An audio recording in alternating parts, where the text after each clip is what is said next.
¿Qué tal, chicos? El día de hoy vamos a hablar de traducción de señales y comunicación intercelular. Cuando nosotros pensamos en una célula,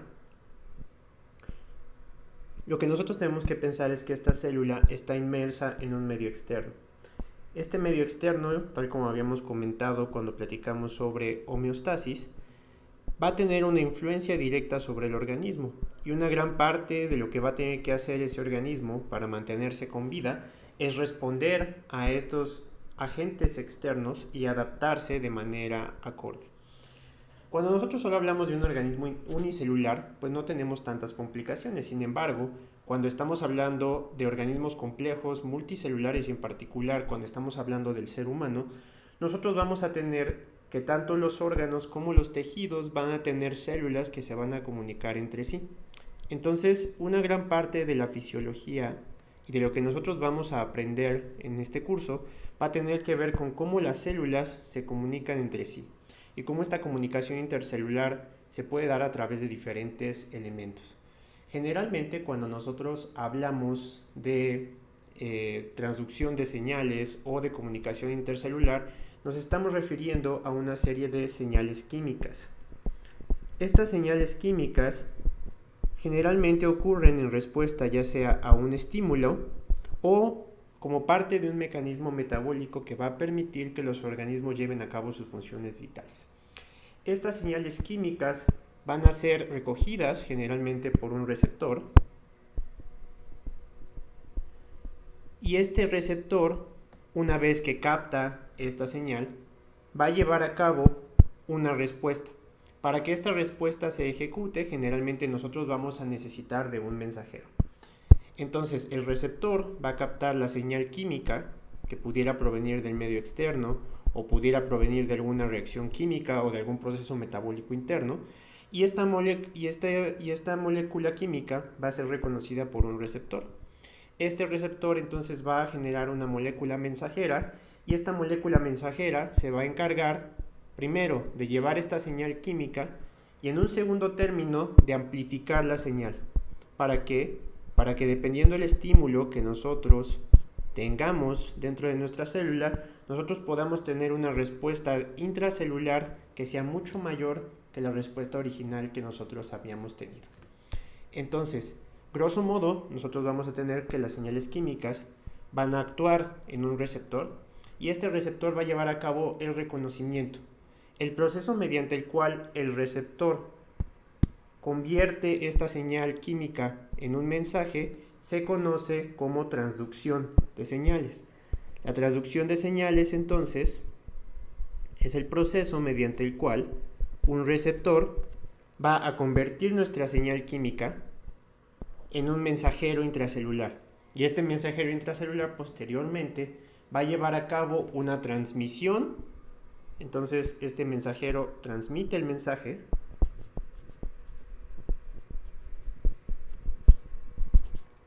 y posteriormente nosotros vamos a tener una amplificación de la señal. Ahora, nosotros no podemos permitir que esta señal ocurra por siempre. Entonces nosotros tenemos que tener mecanismos que modulen la respuesta. Entonces vamos a tener moduladores. Y estos moduladores van a actuar directamente sobre los mensajeros y sobre la amplificación de la señal. Y lo que van a hacer es ya sea modular esta señal química o terminarla. Y finalmente, esta respuesta moduladora va a conducir a la finalización del proceso de señalización.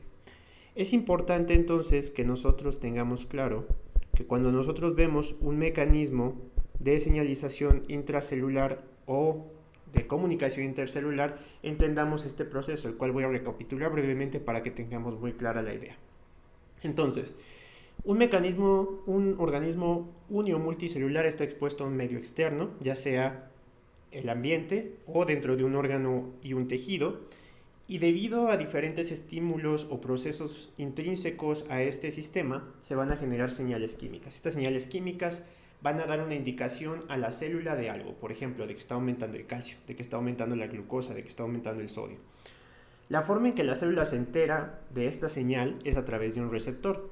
Este receptor va a capturar la señal química, ya sea el aumento de glucosa, el aumento de calcio, el aumento de cloro, el aumento de sodio, y va a transducir esa señal.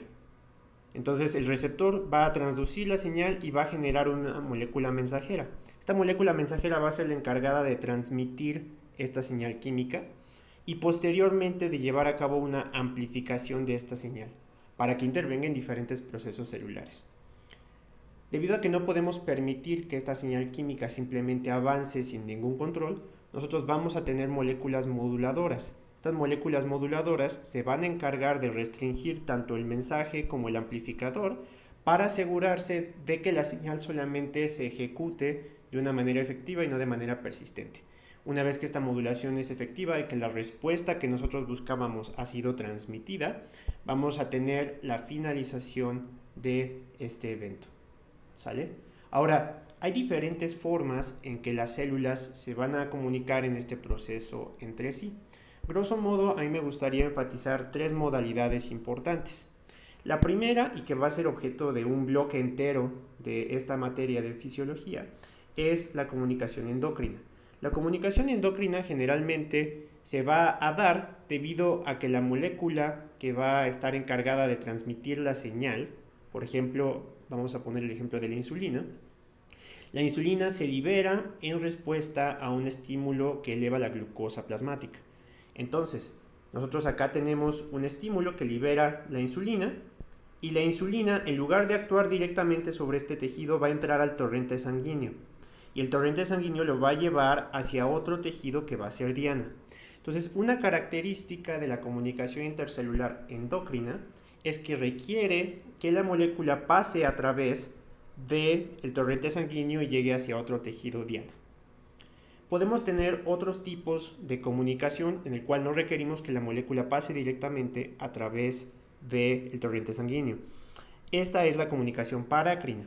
Cuando nosotros hablamos de comunicación paracrina, generalmente tenemos que una célula que es vecina dentro de un tejido o dentro de un órgano va a liberar moléculas de señalización, mensajeros que van a estar encargados de transmitir una señal hacia otra célula que está adyacente al tejido. Es decir, que no va a estar directamente lejos de ese tejido separada por el torrente sanguíneo, sino que va a estar cerca. Entonces, esa actuación va a ocurrir como aquí, en una célula que está directamente adyacente.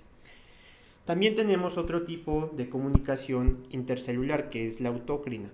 Ahora, aquí quizá el término intercelular sea incorrecto, porque nos referimos a que las señales que se producen están dadas por la misma célula. En este caso, nosotros tenemos, por ejemplo, una molécula que es producida por la célula que actúa sobre receptores que van a modular una respuesta intracelular. Un ejemplo clásico de esto ocurre en las neuronas. Las neuronas empiezan a liberar neurotransmisores. Estos neurotransmisores van a actuar sobre otra célula, entonces la neurotransmisión es un tipo de comunicación intercelular paracrina, pero ese mismo neurotransmisor que fue liberado con el objetivo de irse hacia otra célula puede actuar sobre la misma célula y modular la liberación o la producción de ese mismo neurotransmisor. De esta forma, nosotros tenemos que en la comunicación celular autócrina, la célula se está regulando a sí misma. En la paracrina, la célula regula a otra célula adyacente dentro de un mismo tejido. Mientras que en la endocrina, la célula va a liberar un mediador químico que va a viajar a través del torrente sanguíneo y va a actuar en otro tejido. Ahora, cuando nosotros hablamos de la comunicación intercelular, es importante que nosotros conozcamos la diversidad de receptores que nosotros vamos a poder tener para estas señales químicas. Gran parte de la materia de fisiología y en particular de fisiología celular va a tener que ver con evaluar estas señales químicas, las cuales nosotros vamos a explorar en los diferentes temas de este bloque. Sin embargo, nosotros tenemos que entender que estas señales químicas van a actuar en diferentes receptores. Entonces, el objetivo principal de esta clase, además de hablar de estos mecanismos de comunicación intercelular, tiene que ver con cómo estas señales químicas, que van a ser muy diversas y muy variadas en los diversos sistemas fisiológicos, van a ser reconocidas por algunos receptores. Y estos receptores van a ejecutar respuestas específicas. Es decir, el objetivo de esta clase es que nosotros entendamos cómo el organismo va a entender esas diferentes señales y lo va a traducir en respuestas específicas que le van a dar especificidad de función a los diferentes órganos y tejidos del organismo. Vamos a enfocar nuestra atención en esta tabla, que ustedes van a poder encontrar en la tercera edición del Boron, y nos vamos a ver los diferentes tipos de receptores que nosotros tenemos. Ahorita vamos a ver cada uno por separado, de momento solo los voy a enunciar.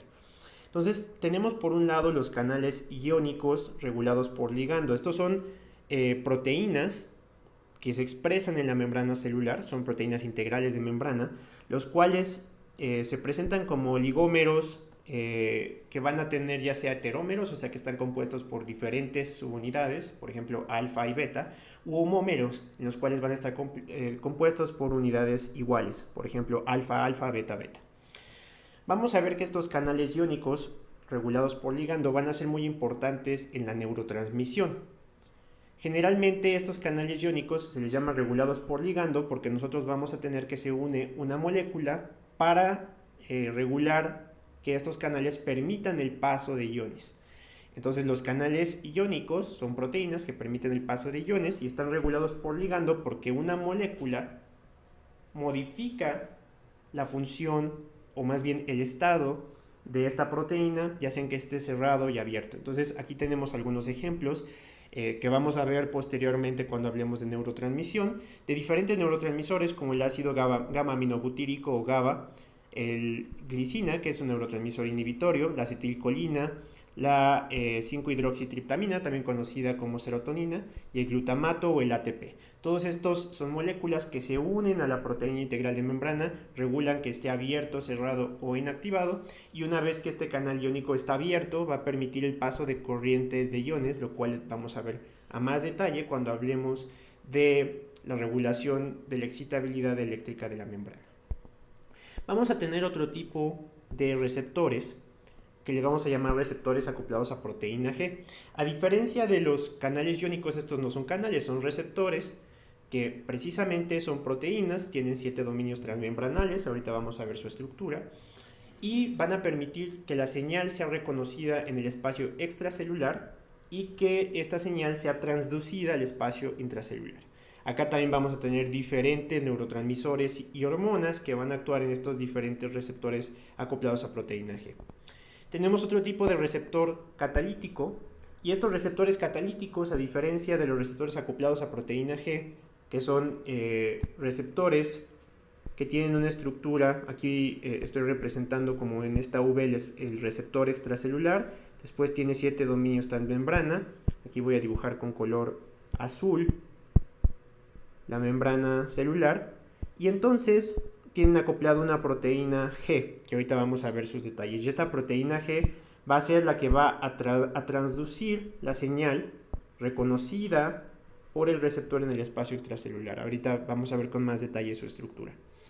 En cambio, los receptores catalíticos, voy a dibujar de nuevo la membrana celular, son receptores que acá reciben la molécula y en su espacio intracelular van a tener una actividad enzimática.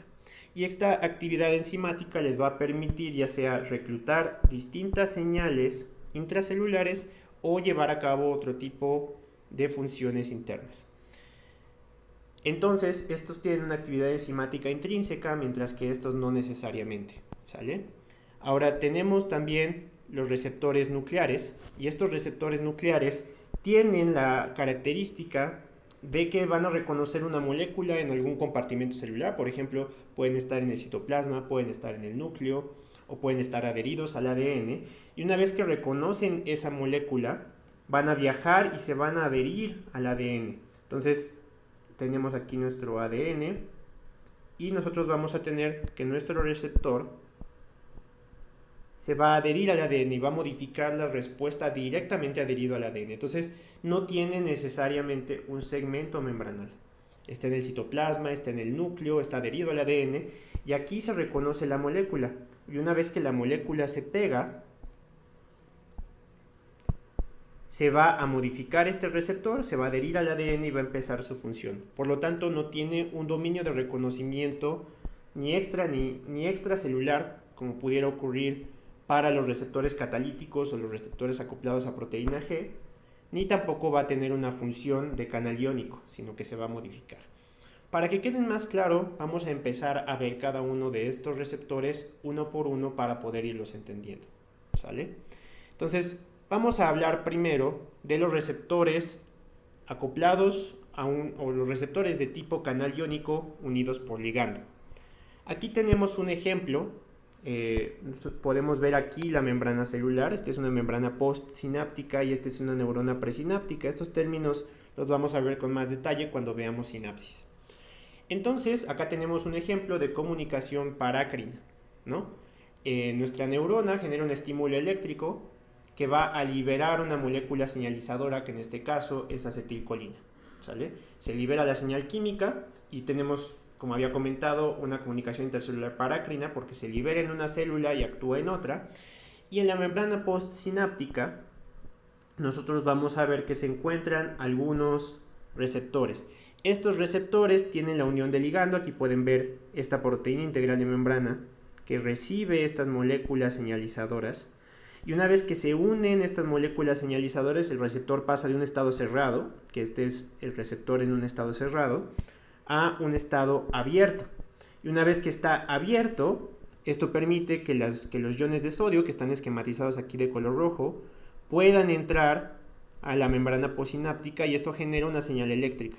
Entonces, este es un ejemplo de cómo dos células excitables, en este caso una terminación nerviosa y una célula muscular, van a llevar un estímulo eléctrico y transmitirlo a través de una señal química, ¿sale? Entonces, el receptor, que es un canal iónico regulado por ligando, va a recibir esa señal química, se une el ligando, se modifica de un estado cerrado a un estado abierto y eso permite la transmisión de la señal química hacia el espacio intracelular, ¿sale? Entonces, acá nosotros tenemos que los canales iónicos van a funcionar a través de la unión de un ligando.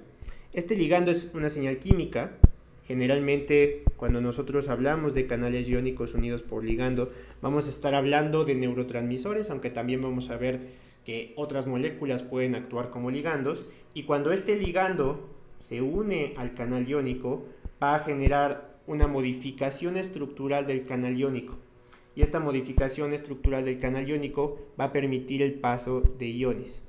Y como vamos a ver más adelante, estos iones van a modificar el potencial de membrana y transmitir una señal eléctrica, ¿sale? Aunque eso lo vamos a ver con más detalle en las siguientes clases. Entonces, cuando nosotros hablamos de otros tipos de receptores, estos son los más clásicos porque se ve muy claramente su efecto. Se pega el ligando, está cerrado, de nuevo aquí nuestro canal, se pega el ligando y ahora ya está abierto, y al estar abierto permite el paso de iones. Entonces este es el ejemplo más clásico de un receptor. Sin embargo, nosotros vamos a tratar también con otro tipo de receptores que son un poquito más complicados y en los cuales vamos a entrar en un poco más de detalle, debido a que no es tan simple como que la unión del ligando se abra y se cierre, ¿sale? Nosotros vamos a estar hablando de estos receptores que ya los habíamos mencionado previamente, que son receptores de tipo metabotrópico o receptores acoplados a proteína G, ¿sale? Ahora vamos a ver un poco sobre la estructura de estos receptores acoplados a proteína G con un poco más detalle. Los canales iónicos los vamos a ver con más detalle cuando hablemos de las funciones eléctricas de la membrana celular, pero ahora me gustaría hablar un poco más de los receptores acoplados a proteína G.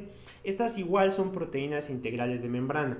Acá nosotros vemos nuestra proteína y una característica específica de estos receptores acoplados a proteína G o receptores de tipo metabotrópico es que tienen 7 dominios transmembranales. Aquí contamos 1, 2, 3, 4, 5, 6, 7. Entonces, estos 7 dominios transmembranales es una característica que ocurre en todos los receptores metabotrópicos acoplados a proteína G. Estos 7 dominios transmembrana van a tener diferentes propiedades.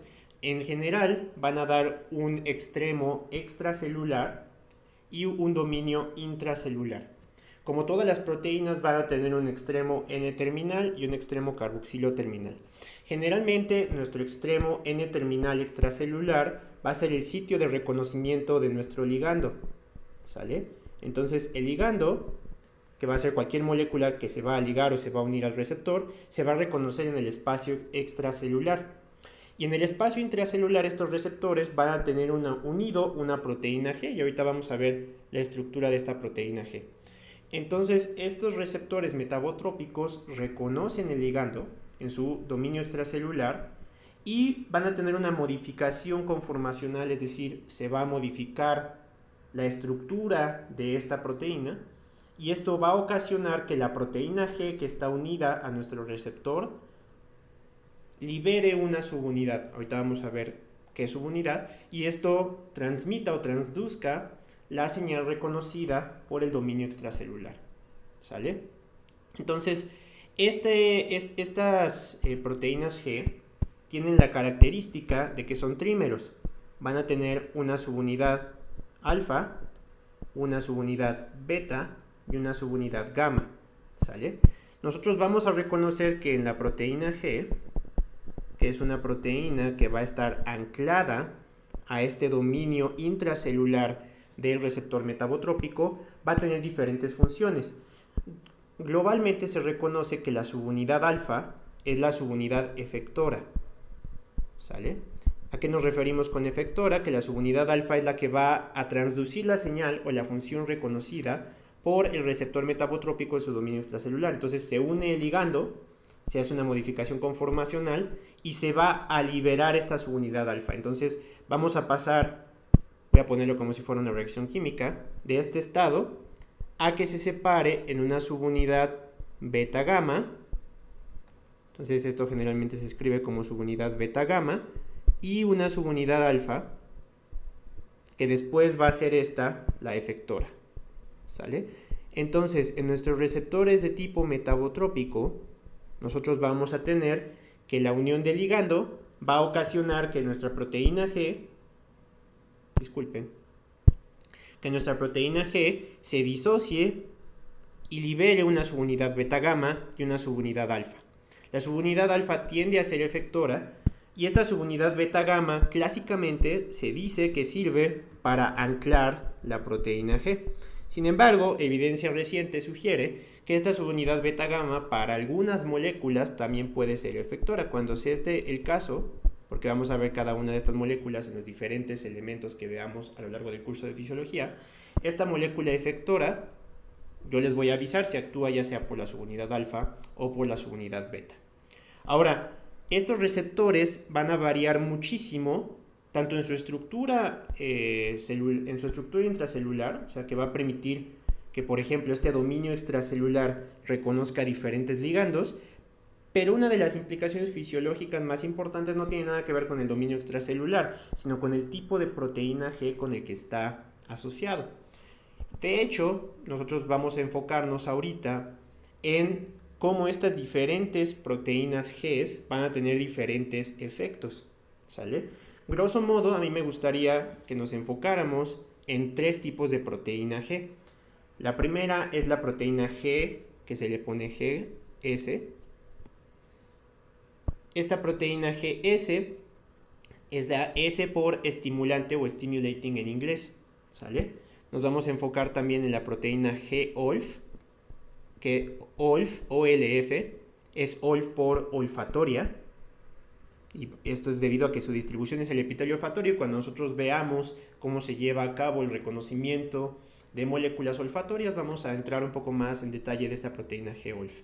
También tenemos otra proteína G importante, que es la proteína G inhibitoria, que se pone como GI, y esta proteína hace exactamente lo opuesto que la proteína G. Mientras que la proteína G estimula, la proteína GI inhibe. Ahorita vamos a ver qué estimula y qué inhibe para entrar con un poco más de detalle.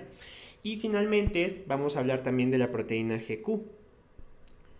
La proteína GQ va a tener la función de que, a diferencia de estas dos que son antagonistas la una de la otra, o sea, esta estimula una molécula efectora y esta inhibe la molécula efectora, la proteína GQ va a actuar a través de otro mecanismo totalmente distinto. ¿Sale? Entonces, aquí podemos ver que en realidad la familia de las proteínas G es mucho más amplia que simplemente hablar de GS, GOLF, GI y GQ. Sin embargo, nosotros vamos a tener un poco más de detalle en enfocarnos en estas cuatro, y voy a agregar una más, porque la vamos a ver cuando veamos la transducción de la vía visual, y es una proteína que se llama GT, también conocida como transducina, ¿sale? Entonces, estas diferentes proteínas Gs son las que le van a dar a los receptores toda una variedad de especificidad para diferentes moléculas. Por ejemplo, las proteínas GS reconocen moléculas como la adrenalina, la hormona estimulante de tiroides, el glucagón, entre otras. La proteína G olfatoria no responde a la adrenalina ni a la hormona estimulante de tiroides ni al glucagón, sino más bien responde a proteínas o sustancias odoríferas. Entonces el receptor de proteína G reconoce sustancias odoríferas y va a darle la especificidad a esa respuesta liberando una proteína G-olf o G olfatoria. Las G inhibitorias van a tener otras funciones, por ejemplo, van a reconocer estímulos por acetilcolina o van a actuar en receptores de tipo alfa-2 adrenérgico, en fin. Algo que es interesante de las proteínas G y de las diferentes familias que nosotros vamos a ver es que una misma hormona puede actuar en diferentes receptores metabotrópicos. Por ejemplo, la adrenalina puede actuar a través de una proteína GS en el receptor beta adrenérgico. Este receptor se expresa en el corazón y puede aumentar la frecuencia cardíaca o aumentar la contractilidad. Por otro lado, esa misma adrenalina puede activar un receptor acoplado a una proteína G inhibitoria. Y esta proteína G inhibitoria puede hacer efectos opuestos. Por ejemplo, en el músculo liso vascular, la adrenalina actúa en lugar de en un receptor beta adrenérgico, en un receptor alfa-2 adrenérgico. Este receptor alfa-2 adrenérgico activa una proteína G inhibitoria y puede favorecer contracción de músculo liso vascular. Entonces, esta diversidad en los receptores metabotrópicos va a explicar por qué una misma hormona puede tener diferentes efectos en diferentes órganos y tejidos. Y entonces, esto nos explica por qué una hormona va a tener efectos en diferentes órganos y tejidos, o por qué una misma molécula puede actuar de forma distinta en un tejido con respecto a otro. Va a depender del tipo de receptor que esté disponible y del tipo de respuesta intracelular que se presente.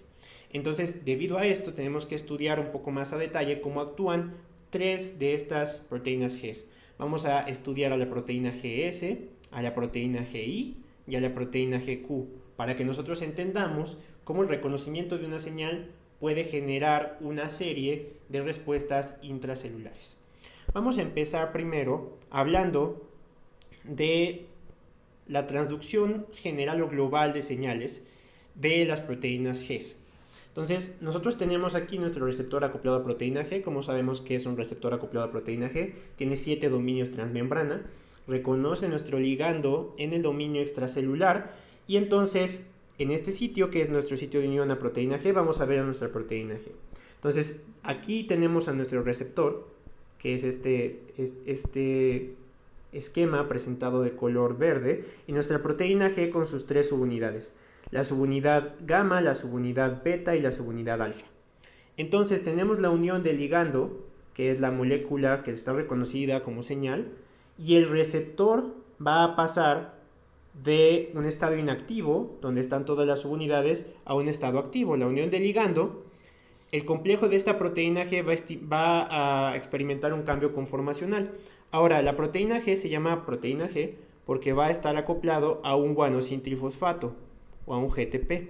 Entonces va a permitir la conversión de GTP a GDP, ¿sale? Esta conversión de GTP a GDP va a ser catalizado por la subunidad alfa. Entonces la proteína G, a través de la subunidad alfa, convierte GTP a GDP, ¿sale? Esto va a ocasionar, cuando se lleva a cabo esta conversión, que la proteína G se disocie. Entonces el receptor se queda sin la proteína G y se libera esta proteína G. Una vez que está unida a GTP, se va a favorecer la liberación de la subunidad alfa, y la subunidad alfa se queda como una subunidad aparte, y acá tenemos a la subunidad beta gamma. Esta subunidad alfa se va a unir entonces a una molécula efectora, ¿sale? Y entonces va a tener una respuesta. Por este lado, cuando la subunidad alfa se une, vamos a tener una respuesta que le vamos a llamar R1.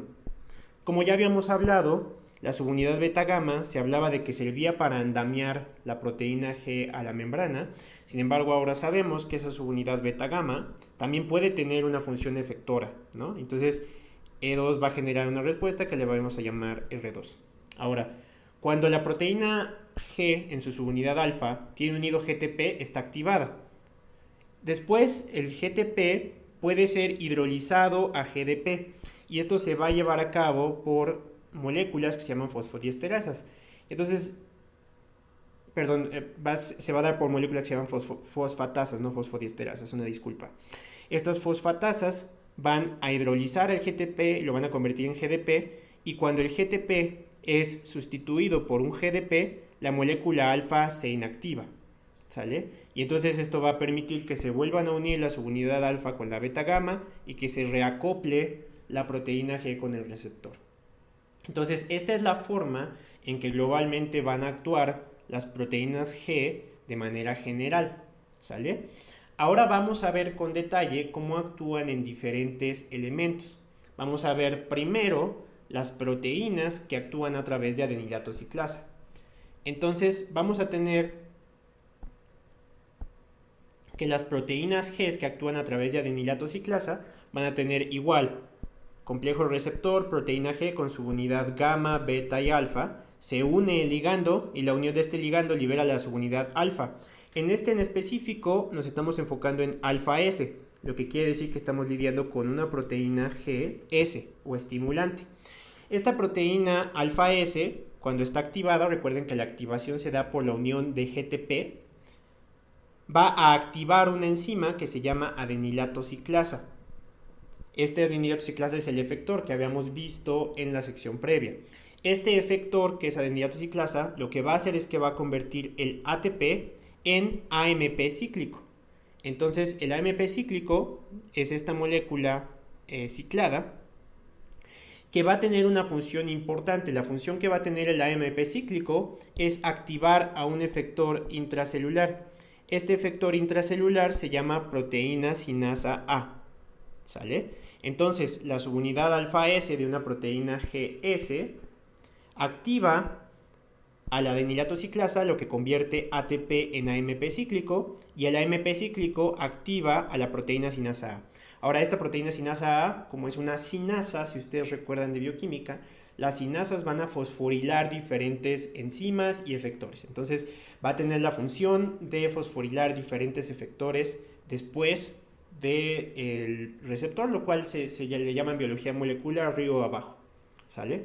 Ahora, en este mismo vamos a ver a las proteínas de tipo G inhibitorias. Entonces acá tenemos otro receptor metabotrópico donde está unido el ligando y tenemos nuestra proteína G con subunidad beta, gamma, pero ahora la alfa es una alfa inhibitoria, ¿sale? Entonces cuando se une nuestra molécula a nuestro receptor, la proteína alfa inhibitoria ahora va a inhibir adenilato ciclasa.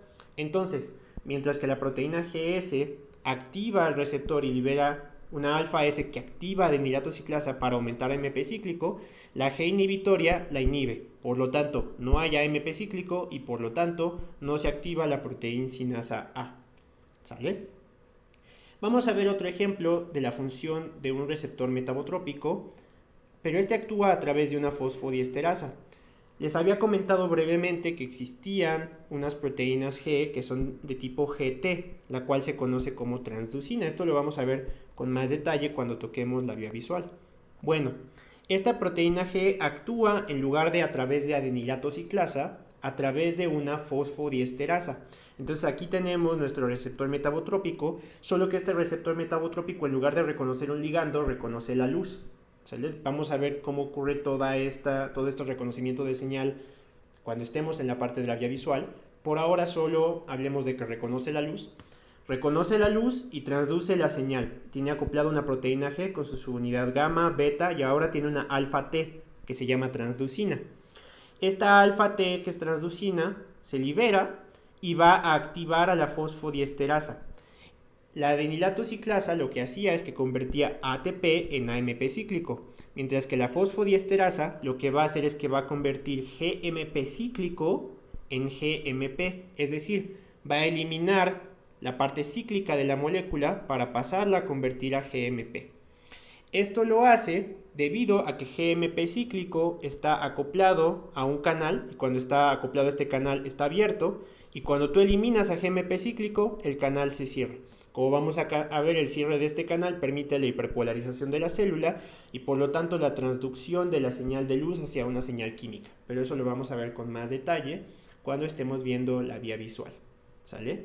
Finalmente, existen otros tipos de proteína G que son las GQ. Entonces ya hablamos de las GS, ya hablamos de las GI, ya hablamos de la G-transducina, que es la GT, y ahora vamos a hablar de la GQ. ¿Sale? Nada más aquí para que recordemos la señal, estamos hablando de una GT. ¿Sale? Entonces, la GQ tiene igual un receptor metabotrópico que reconoce al ligando, tiene una proteína G con subunidad gamma, beta, pero ahora tiene una subunidad alfa Q. Entonces, cuando se une el ligando, libera esta subunidad alfa Q y esta, en lugar de activar a una adenilato ciclasa, actúa una molécula que aquí está puesta como PLC, que se llama fosfolipasa C. La fosfolipasa C, como su nombre lo dice, es una lipasa. Por lo tanto, va a modificar a los lípidos de la membrana celular. En particular, va a modificar a una molécula que se llama fosfatidil inositol bifosfato. ¿Sale? Entonces, el fosfatidil inositol bifosfato, aquí vamos a conocerlo como PIP2. Voy a ponerlo de este lado. Tenemos a la fosfolipasa C. Y la fosfolipasa C va a actuar sobre PIP2. ¿Sale? Y PIP2, una vez que es escindido por la fosfolipasa C, va a formar dos moléculas efectoras. Estas moléculas efectoras son el diacilglicerol, que vamos a abreviar aquí como DAG, y el inositol trifosfato, que vamos a abreviar como IP3. Estos son fosfolípidos de membrana. Estos fosfolípidos de membrana, que son el diacilglicerol y el inositol trifosfato, van a tener dos sistemas efectores distintos. Por un lado, ya habíamos visto, cuando hablamos de cómo actuaban los receptores que activaban adenilato ciclasa, aumentaban AMP cíclico y AMP cíclico activaba pKa, y pKa es una sinasa que fosforila distintas proteínas. ¿Sale? En cambio, los que están acoplados por una proteína GQ van a activar a la fosfolipasa C. Esta es una enzima que va a escindir al fosfatidil inositol bifosfato en diacilglicerol y en inositol trifosfato. El diacilglicerol lo que va a hacer es que va a anclar a una proteína que se llama PKC, que es la proteína sinasa C. La proteína sinasa C, una vez que se une a diacilglicerol, se activa.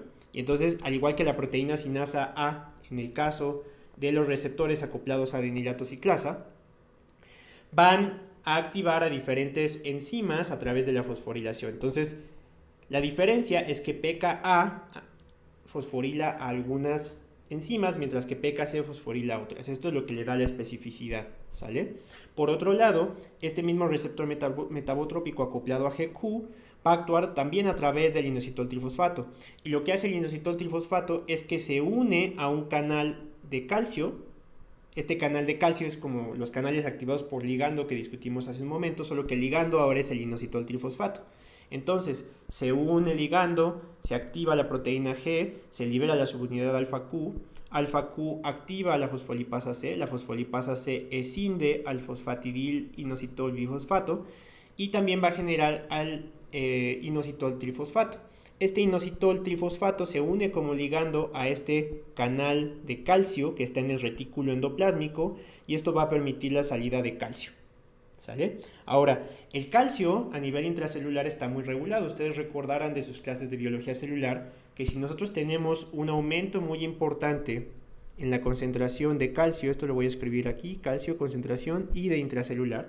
Si tenemos un aumento importante en la concentración de calcio intracelular, esto puede ocasionar muerte celular. Entonces el calcio no puede aumentar de manera indiscriminada, va a estar muy regulado. ¿Sale? Entonces, si nosotros aumentamos un poco el calcio intracelular, pero no al grado de causar muerte celular, vamos a activar diferentes procesos intracelulares. Por ejemplo, hay algunas moléculas dependientes de calcio que lo que van a hacer es que van a favorecer que se lleven a cabo otros procesos. Por ejemplo, el calcio puede actuar para la contracción muscular, pero también puede ser un señalizador intracelular. Es decir, ya hemos visto algunos segundos mensajeros. ¿Cuáles son los segundos mensajeros que hemos visto? El AMP cíclico es un segundo mensajero de los receptores de tipo GS y los GI, aunque lo inhibe. Un segundo mensajero de los receptores de tipo transducina va a ser el GMP, ¿sale? Un segundo mensajero de los receptores acoplados a una proteína GQ va a ser PKC, o el diacilglicerol en este caso. Acá tenemos que el inositol trifosfato fue un segundo mensajero de este receptor, pero también el calcio puede actuar como un segundo mensajero. ¿Cómo es que el calcio actúa como un segundo mensajero? Pues bueno, vamos a tener un sistema de señalización que se llama sistema de señalización calcio-calmodulina.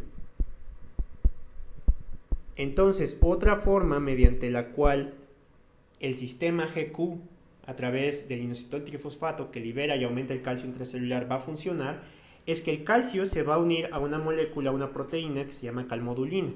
La calmodulina tiene sitios de unión a calcio, aquí tenemos la unión, y una vez que la calmodulina está unida a calcio, va a activar proteínas que están inactivas en el citoplasma.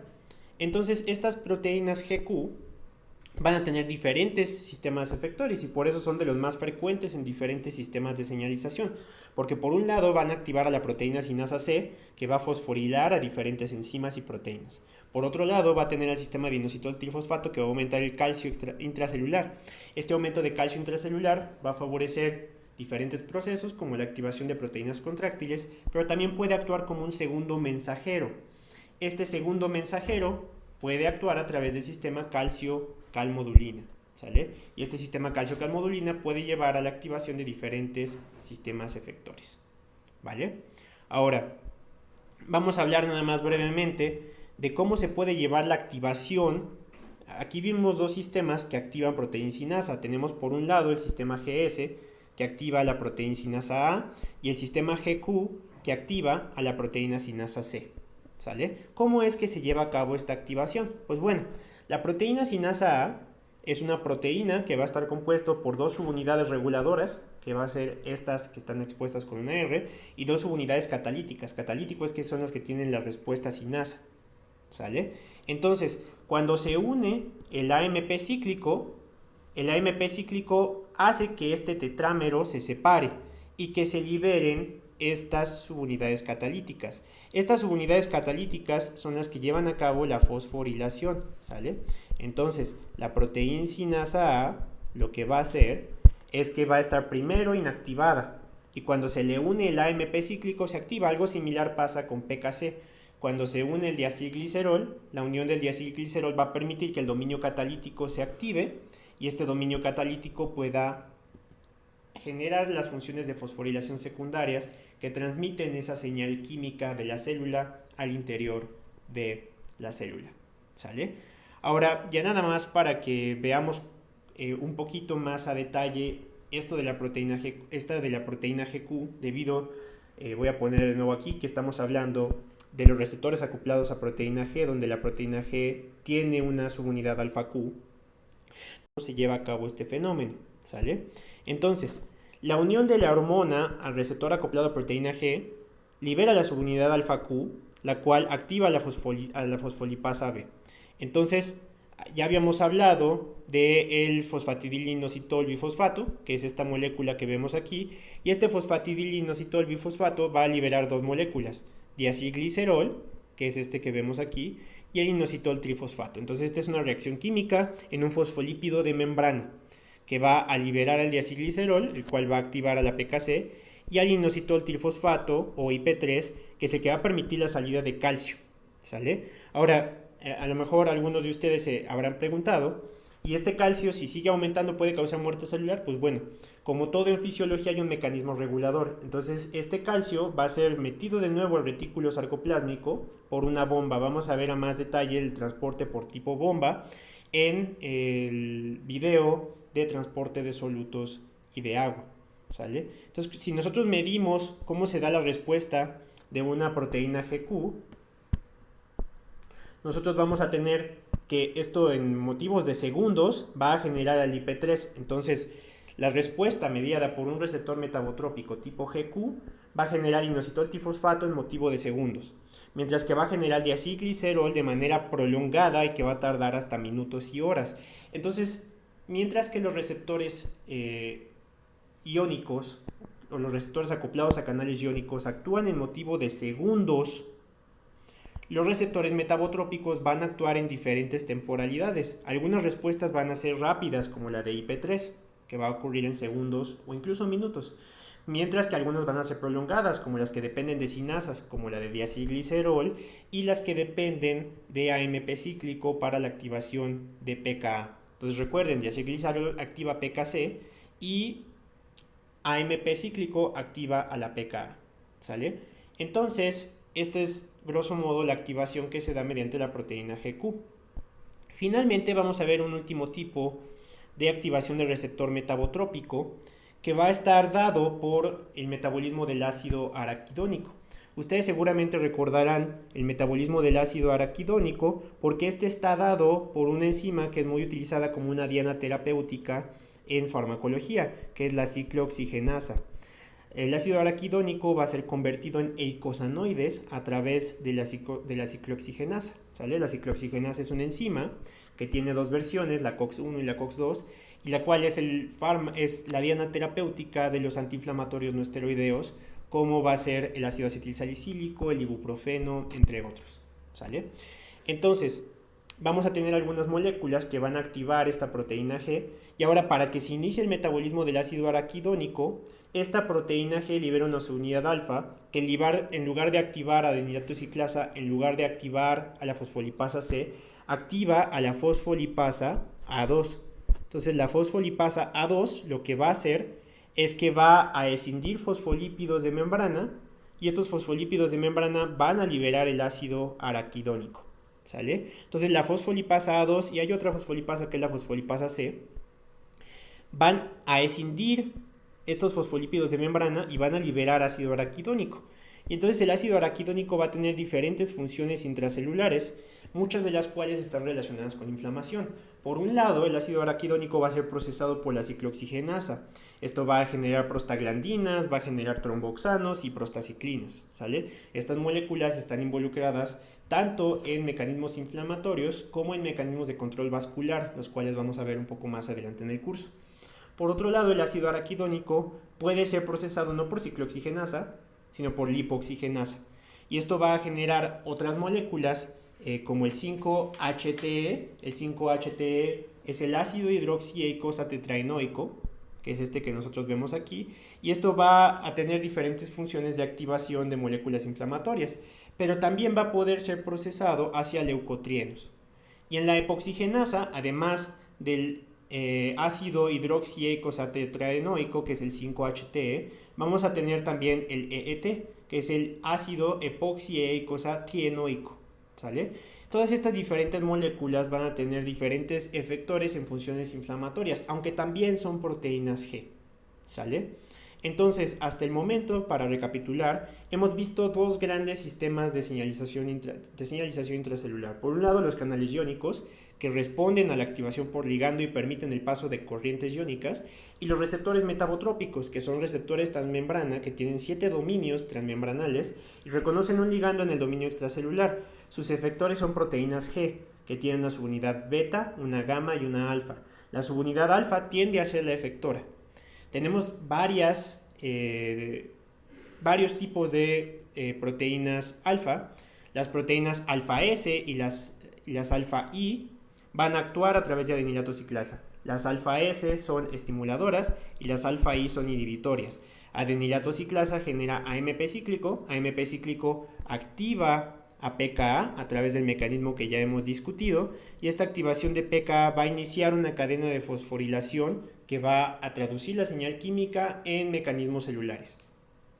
Tenemos a la proteína GT, que es transducina, que va a transducir la señal de luz hacia un estímulo químico que permita generar una señal eléctrica en las células de la retina, lo cual vamos a ver con más detalle en la vía visual. Y una proteína G a través de GQ va a tener diferentes sistemas efectores. Alfa Q va a activar a fosfolipasa C, la cual escinde a fosfolípidos de membrana, libera diacilglicerol y libera inositol trifosfato.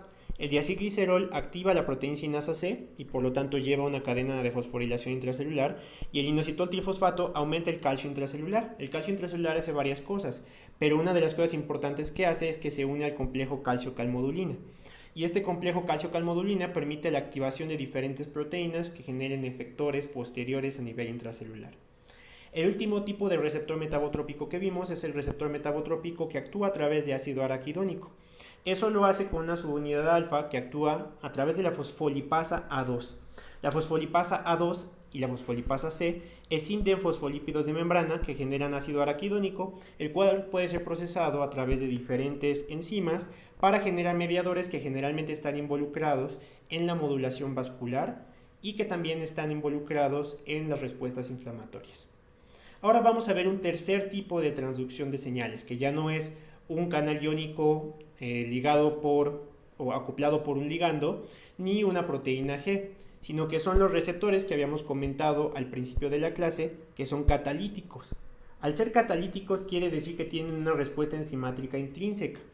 Los receptores acoplados a proteína G no tienen actividad enzimática intrínseca porque la proteína G, después de que se une a GTP, es cuando se vuelve activa, ¿sale? Pero los receptores catalíticos son receptores transmembranales que van a tener actividad enzimática intrínseca. Vamos a tener diferentes tipos de receptores metabotrópicos que van a tener esta actividad enzimática intrínseca, que son receptores catalíticos. Uno son las guanilatos ciclasas. Las guanilatos ciclasas receptoras engloban dos tipos de receptores. Vamos a ver, cuando veamos la parte de fisiología cardiovascular y fisiología renal, una hormona que se llama péptido atrial natriurético, aquí por sus siglas en inglés, atrial natriuretic peptide, ¿sale? Entonces, el péptido atrial natriurético va a ser reconocido por receptores de tipo guanilato ciclasa, y lo que hacen estos receptores es que se une en el dominio extracelular, por ejemplo, el péptido atrial natriurético, y esto genera que estos dominios guanilato ciclasa generen precisamente GMP cíclico. Entonces, esta propiedad catalítica intrínseca ocurre. Vamos a ver que esto no ocurría con los receptores acoplados a proteína G, porque se necesitaba que se uniera el estímulo, que se liberara la subunidad alfa y que esto después se fuera hacia una fosfodiesterasa que modificaba GMP cíclico hacia GMP. O en el caso de las proteínas que actúan a través de otra ciclasa, que es la adenilatoxiclasa, requerían que la subunidad alfa activara la adenilatoxiclasa, la cual no era parte del receptor. En cambio, en los receptores catalíticos, esta subunidad enzimática es parte del propio receptor. Entonces se une el ligando, esto genera un cambio conformacional o estructural en la molécula, y esto va a generar que se forme GMP cíclico, y entonces el GMP cíclico es el que posteriormente va a llevar a cabo los efectos de esta molécula. Una variación de este receptor que no está unido a membrana es el receptor del óxido nítrico. El óxido nítrico es una molécula que vamos a estudiar más a fondo cuando veamos fisiología cardiovascular, porque promueve la relajación del músculo liso vascular.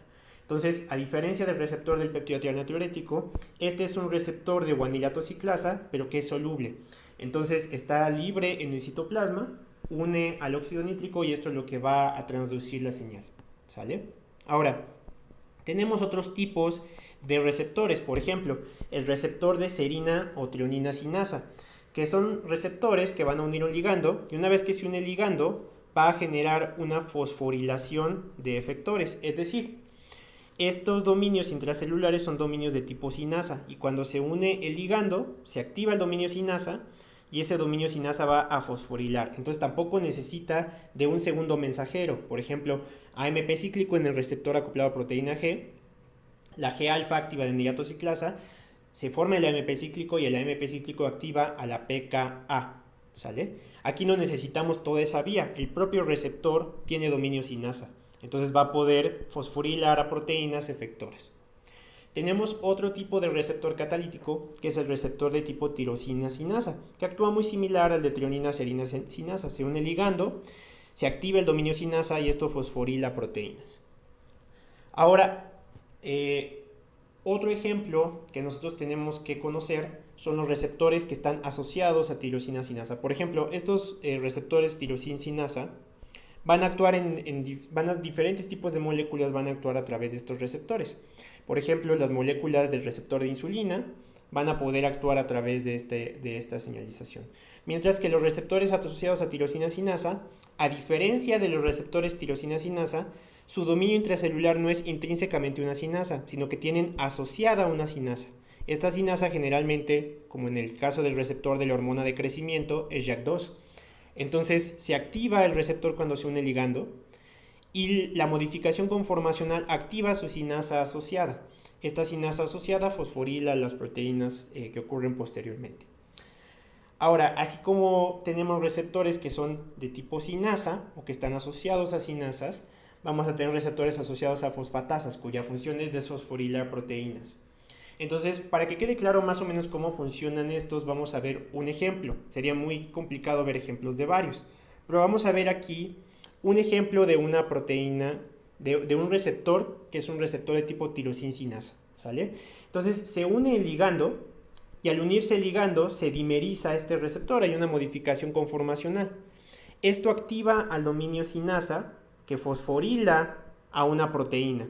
Estas proteínas tienen dominios específicos que lo reconocen, ¿sale? Entonces, una vez que se genera esta fosforilación, las proteínas reconocen este dominio fosforilado y empiezan a generar una cadena de señalización que lleva a cabo diferentes efectores. Por ejemplo, esta es la vía de las MAP sinasas. No vamos a entrar en mucho detalle, de qué es en específico la vía de las MAP sinasas, pero es un receptor catalítico que tiene un dominio de tipo tirosina sinasa. Este dominio tirosina sinasa se autofosforila, una proteína reconoce ese sitio fosforilado y entonces inicia una cadena que va a activar a diferentes sinasas y últimamente va a llevar a un efector que va a iniciar la transcripción del ADN hacia una proteína, ¿no? Entonces, así es como funcionan estos receptores. Sería muy complicado ver los 5 tipos de receptores y cómo actúan. Grosso modo hay que entender la idea, que es que se une el ligando, se modifica conformacionalmente el receptor, lo cual genera una fosforilación.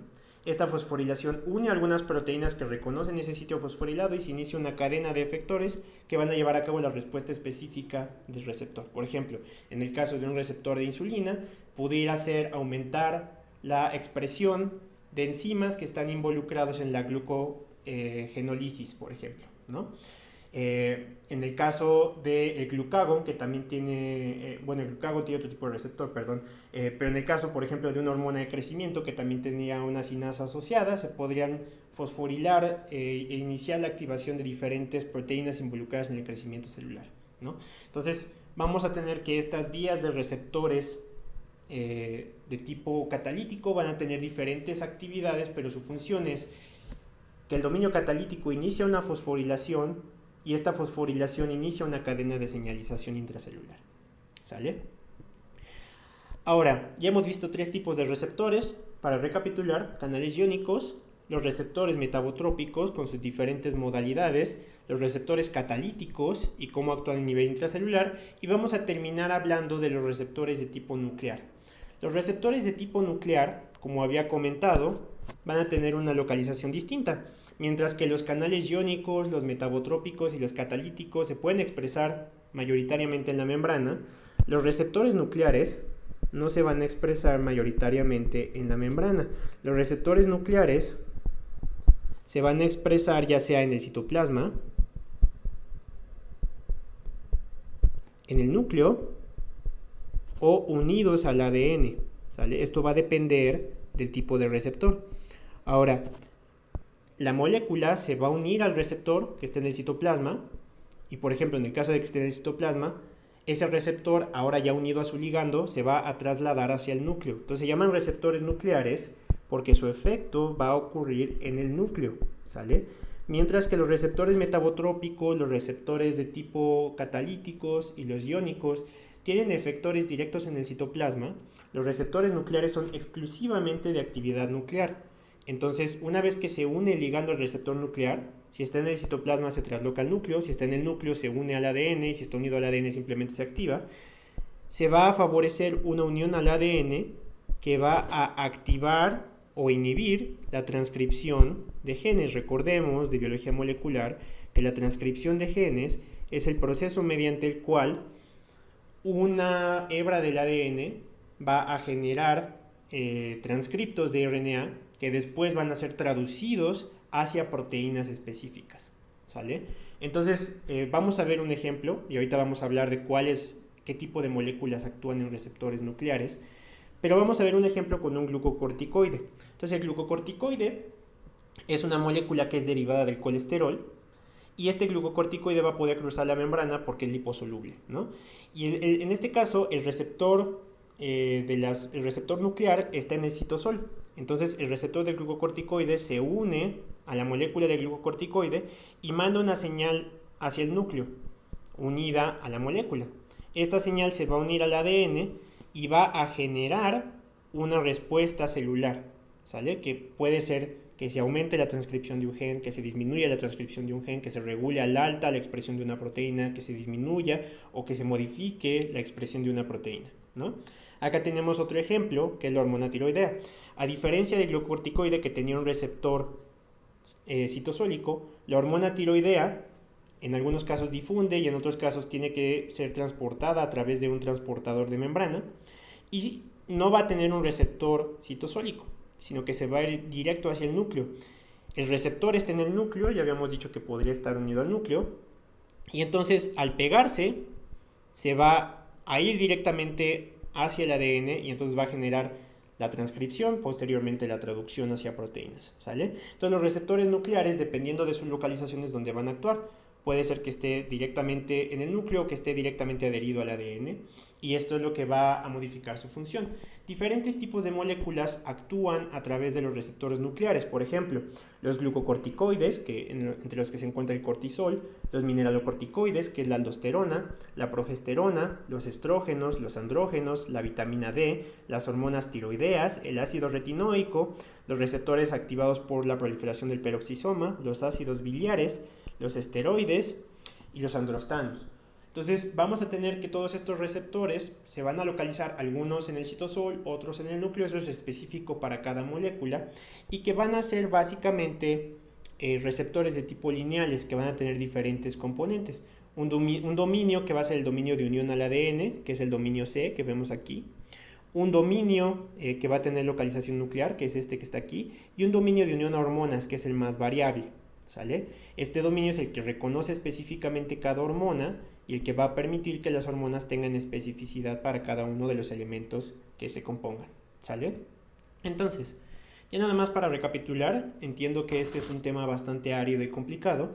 Recordemos que las señales, ya sea ambientales o tisulares o celulares, son la forma en que el medio interactúa con las diferentes células individuales. El papel que van a jugar las células es reconocer estas señales a través de un receptor. Vimos 4 familias diferentes de receptores: los canales iónicos acoplados al ligando, los receptores metabotrópicos acoplados a proteína G, que actúan a través de diferentes efectores intracelulares, los receptores catalíticos, que van a tener intrínsecamente asociado un dominio enzimático, y los receptores nucleares, cuya función va a ser traslocarse hacia el núcleo y modificar la transcripción y la traducción de diferentes proteínas, ¿sale? Entonces estos receptores reconocen esa señal y van a tener una molécula mensajera. La molécula mensajera en el caso de los canales iónicos es la corriente iónica que entra. La molécula mensajera en el caso de los receptores metabotrópicos son las subunidades alfa y los segundos mensajeros, que pudiera ser el AMP cíclico, el GMP cíclico, el calcio, la proteína C, la PKC, la PKA, ¿sale? En el caso de los receptores catalíticos son los dominios fosforilados que reconocen diferentes proteínas. Esta señal es amplificada a través de diferentes cadenas de señalización intracelular y finalmente va a ser finalizada a través de diferentes mecanismos reguladores. Es importante entender que ahorita no entramos en detalle en las diferentes moléculas que actúan como ligandos, debido a que esas ya van a ser más específicas. Sin embargo, entendiendo cómo se traducen estas señales, va a ser mucho más fácil una vez que empecemos a abordar las diferentes moléculas en la neurotransmisión, en la función endocrina, en la regulación cardiovascular, en la regulación renal y en la regulación respiratoria, para que podamos entender más sus elementos. Muchísimas gracias y entonces seguimos en contacto.